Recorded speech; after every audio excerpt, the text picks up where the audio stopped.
I think we're being put into places just like boot camp. And let me share a story of boot camp from a friend of mine, Greg Stubbe. Greg Stubbe is one of the most honorable men I know. I just love this guy. He is a member of Special Forces. He's the guy, I had him on the 9/12 Project Unveil, that TV show. What I didn't tell you is Greg Stubbe has lost, I don't even know, 70% of his insides.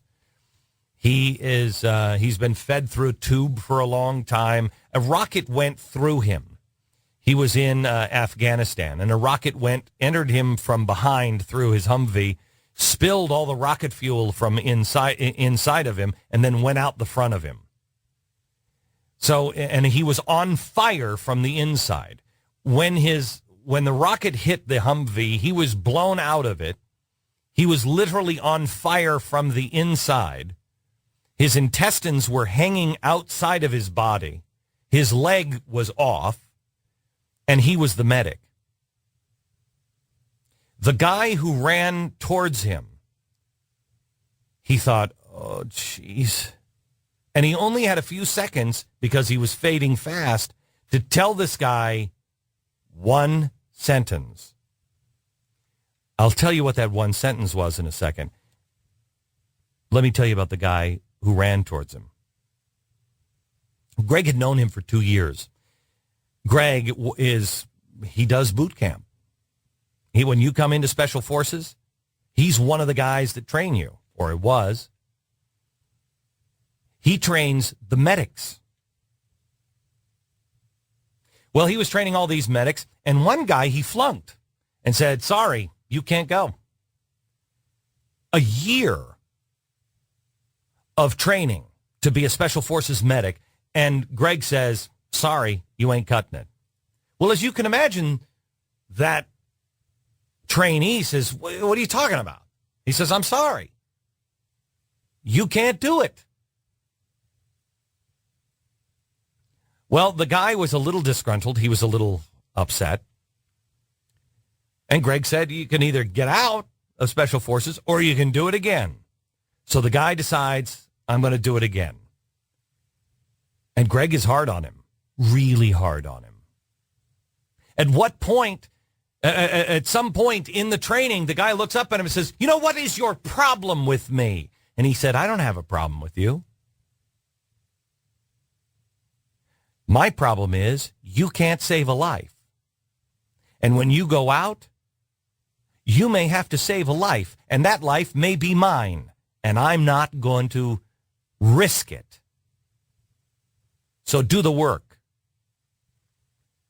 He did the work. He was finally deployed. Greg passed him. He was deployed. On his very first mission, he's serving with Sergeant Stubbe. On his very first mission, the rocket goes through Greg Stubbe. On his very first mission, he runs to Greg with his intestines on the ground and his leg blown off. And Greg only has the ability to say, no hard feelings, right? The guy that Greg Stubbe wouldn't pass because he wasn't ready and made him repeat it and was hard on him, saved his life. What is the lesson that we're supposed to learn? What is it we're supposed to do? What is it that we're supposed to change in our life?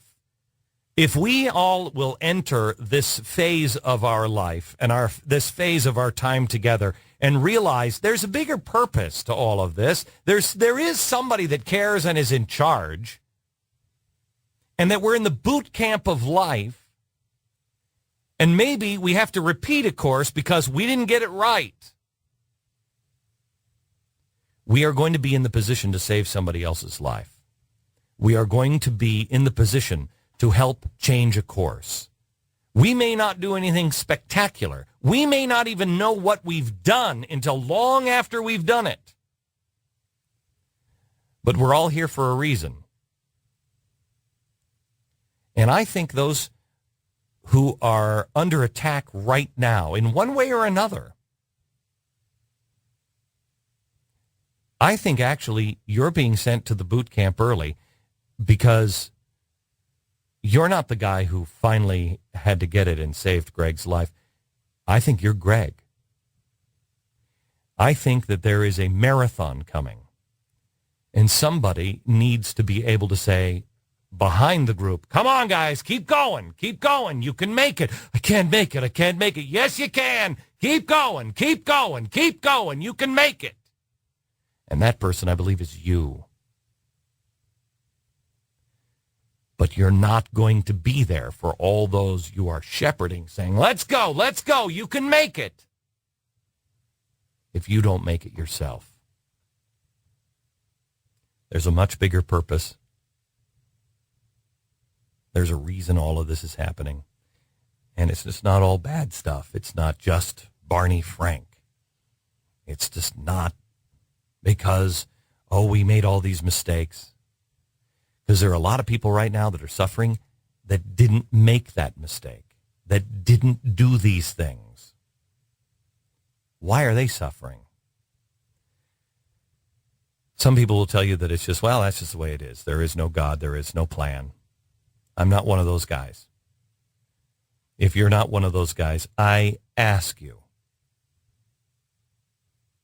to let go of the handlebars, to realize that you're going to have to repeat the course, but it's for something that you will never, ever regret. In fact, at some point, you're going to look back and go, oh my gosh, thank you for putting me through that.